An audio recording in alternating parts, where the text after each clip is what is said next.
పరలోకమందున్న దేవుడు ఒక రాజ్యము స్థాపించును, దానికెన్నటికీ నాశనము కలుగదు. ఆ రాజ్యము దాన్ని పొందిన వారికి కాక మరెవరికి చెందదు. అది యుగయుగముల వరకు నిలుచును. దేవుడు తానిచ్చే రాజ్యము ఎవరికైతే చెందవలసి ఉందో వాళ్ళకి మాత్రమే చెందేటట్లు చేస్తారంట. చూడండి, ఈ లోకంలో కూడా చాలా వరకు రాజ్యాలు ఉన్నాయి. అధికారులు ఏ విధంగా, లేకపోతే చక్రవర్తులు, రాజులు రాజ్యాన్ని పరిపాలించారో మనకు చరిత్ర తెలుసు. అయితే ఆ రాజ్యాలు అయితే నిలబడలేదు, కానీ దేవుడిచ్చే రాజ్యం మాత్రం యుగయుగాలు నిలుస్తుందంట.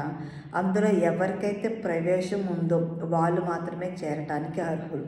ఎవరికి ప్రవేశం ఉందంటే దేవుని నమ్మి విశ్వసించి ఆయన్ని వెంబడించి నిత్యరాజ్యము కావాలి అని ఆశ కలిగి ఉంటారు, తృష్ణ కలిగి ఉంటారు.